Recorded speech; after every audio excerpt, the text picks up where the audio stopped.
Good morning, ladies and gentlemen. I am your host, Mukti, and it gives me immense pleasure to stand before you today as I take you through the conference session of IBA's 20th Annual Banking Technology event.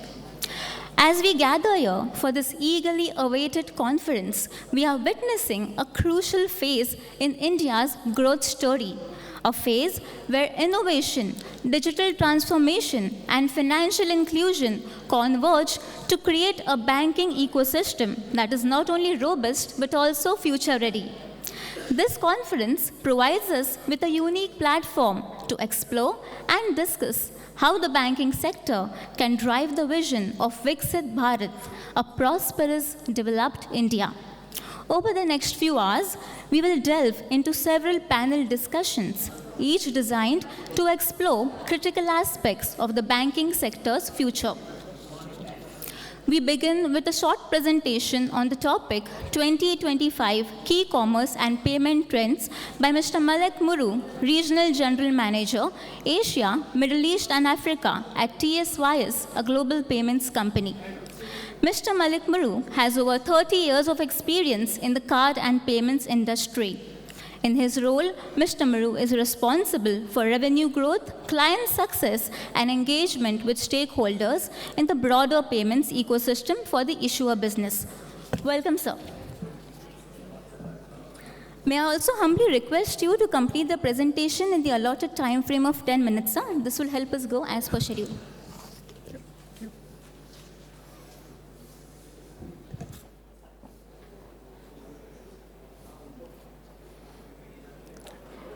Right.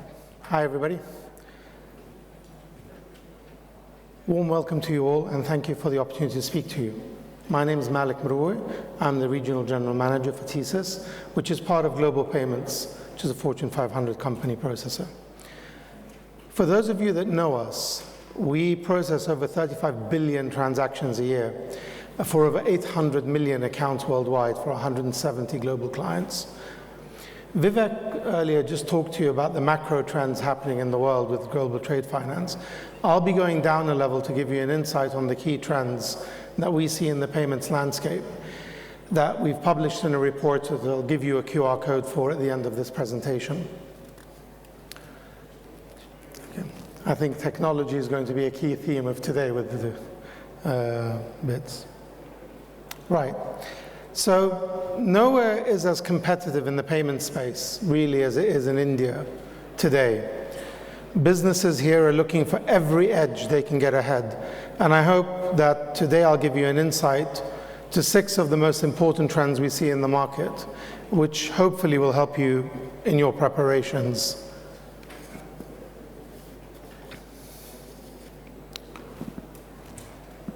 These trends collectively help us recognize the movement, the moment of payments is no longer representative of just one sale, but it's rather how we strengthen and deepen our relationship within the customer and, of course, stay ahead.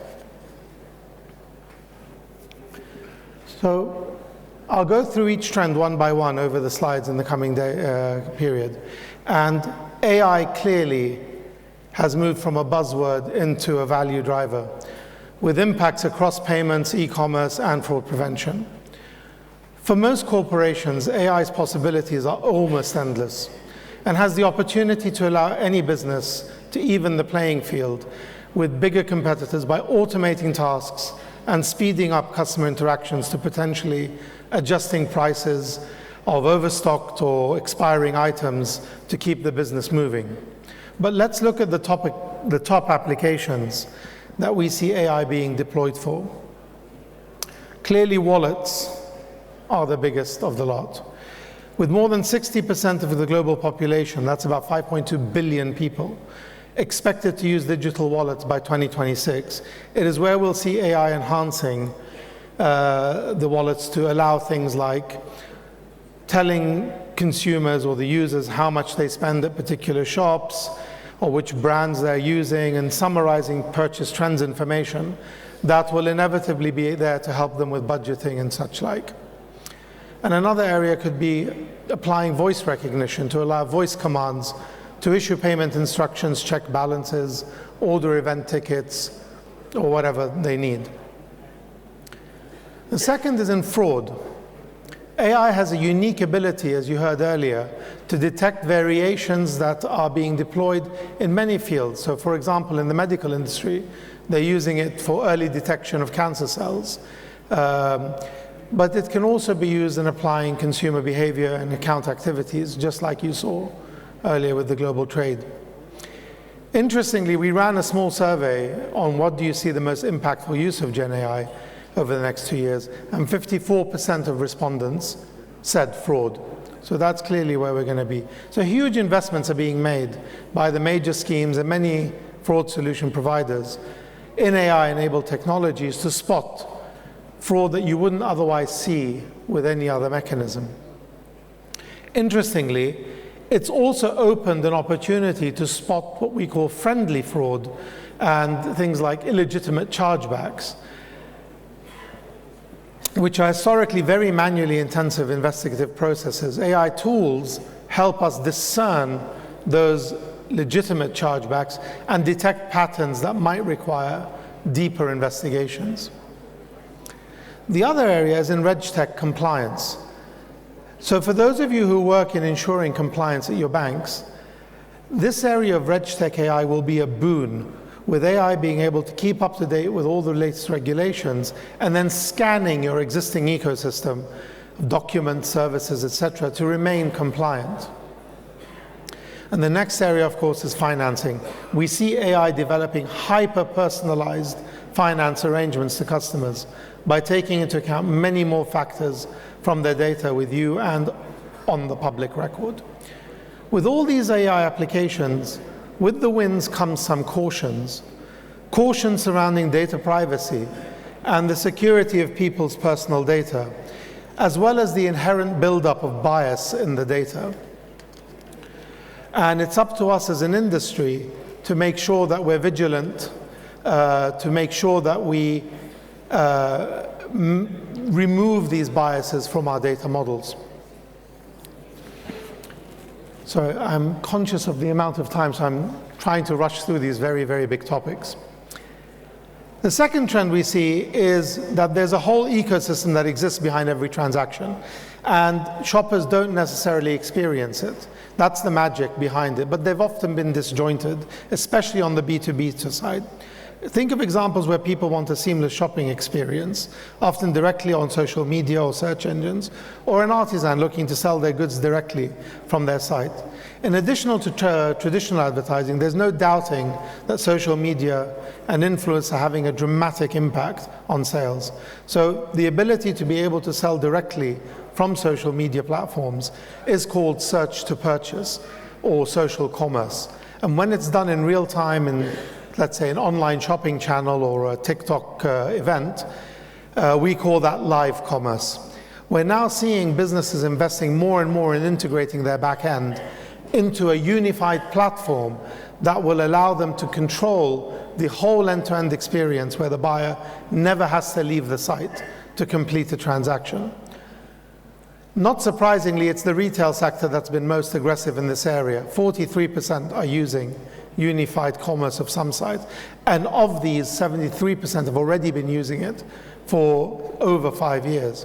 But moving away from retail, small and medium businesses and mid-market businesses are looking to increase their investment in unified commerce platforms,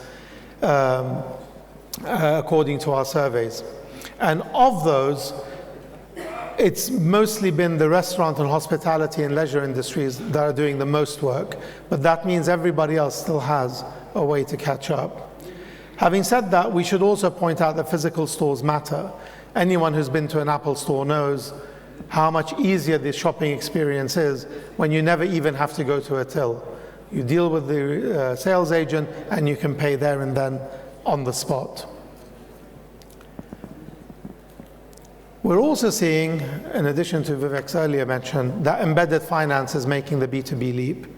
Embedded finances have already transformed the way customers pay. I think everyone in this room will have experienced it in some form, either at an Amazon checkout or using a digital wallet. By 2030, 75% of online consumer payments will be made using non-traditional finance service providers, including people like Apple Wallet. This will come in new forms, such as in-car transactions for, say, e-charging for your electric car, or smart TV purchases. The key operating feature here is the concept of the one-click payment. Now B2B providers have discovered its potential to leverage the same technology to improve their cash flow management, reduce payment cycles, and simplify reconciliation efforts. Now we'll keep it at that. I can talk about embedded finance for hours, as you can imagine, on these things. In statistical terms, we're also, we've lost our pages, okay. We're running to 1 minute, okay? So turning digital security is key, right? You've all used biometrics, you're all used to it. I'm not going to talk too long about it, but let's talk about the others, like passkeys, which is a technology that replaces passwords, and you simply authenticate on your device where your passkey is stored. That removes a lot of the biometric hassles and legalities and security concerns by allowing the passkey to store and pass through the data. Similarly, payment cryptograms and payment tools are facilitating the way forward to get everything on a tap to pay, is converting to a tap to everything. You can even authenticate now by simply tapping your card on the back of your phone and using that as an authentication tool.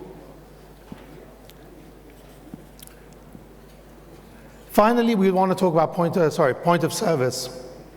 Point of service really is about the conversion of the POS into a fully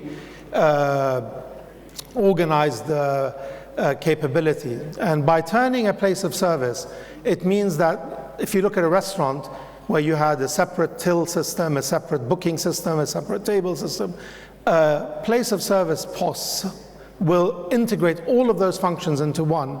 And then your customers can dine, they can order off the menu, you can even modify the prices based on time of day or things you want to sell quicker.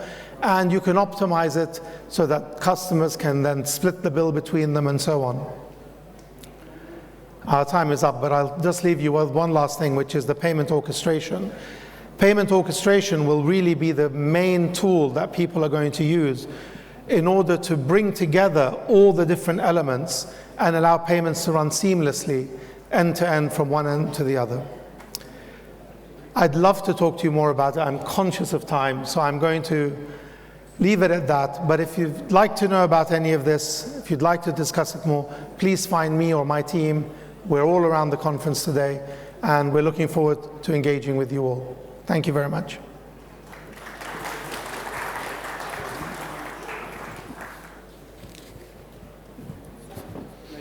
Thank you.